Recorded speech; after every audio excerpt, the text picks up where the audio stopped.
One of my favorite second fermenting techniques is making kefir yogurt, and I'm going to show you how to make it.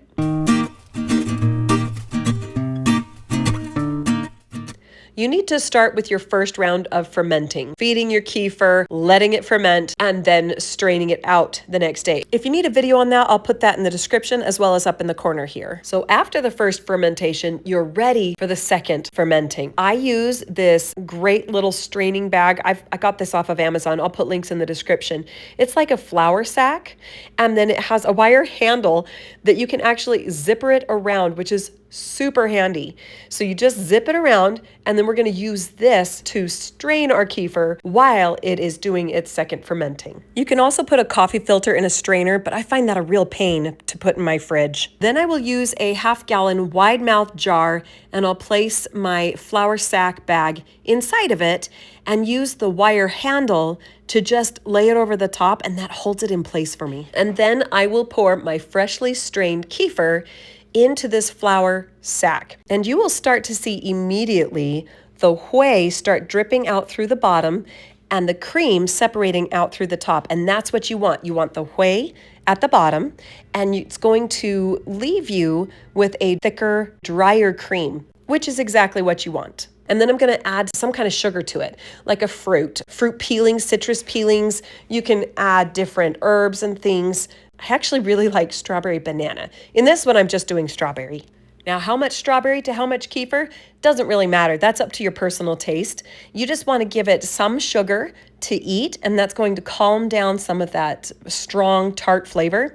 And then you want to make sure that it is entirely covered in the kefir, okay? Then you want to cover it and put it in the fridge. That, I simply pull down this bag until the kefir is maybe an inch from the top, and then I will cover it with one of my metal lids.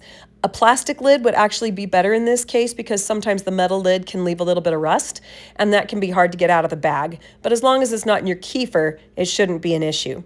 And once you tighten it down, you can unzip that handle and put it in your fridge.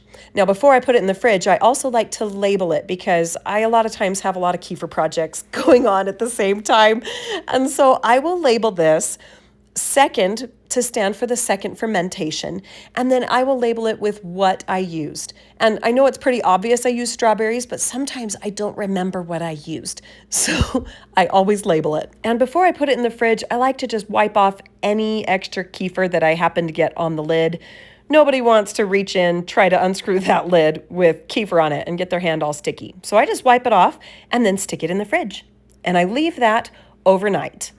The next day it is ready to go. So all I need to do now is take off the lid and then squeeze out any leftover whey. I do this by lifting up the bag and then twisting it and giving it a quick little squeeze. And you'll see this one has already drained out pretty well, so it doesn't need a whole lot of dripping. And I'll show you in another video what to do with the leftover whey. So make sure that you're subscribed so you don't miss that video.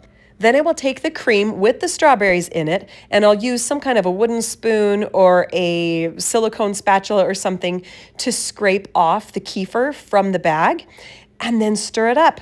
And it is ready to go. If you want to add a little sweetener now, you can. Some extra maple syrup or some honey. You could even add sugar if you wanted. But this is great just as is. Couple of quick tips. You can actually leave the whey down at the bottom and do a second batch.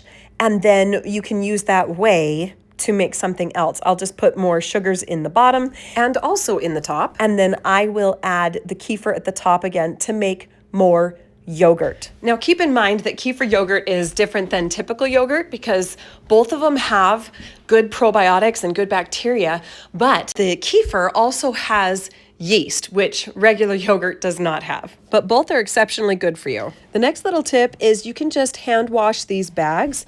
I don't like to have any laundry detergent or anything in these bags because I'm using them for food.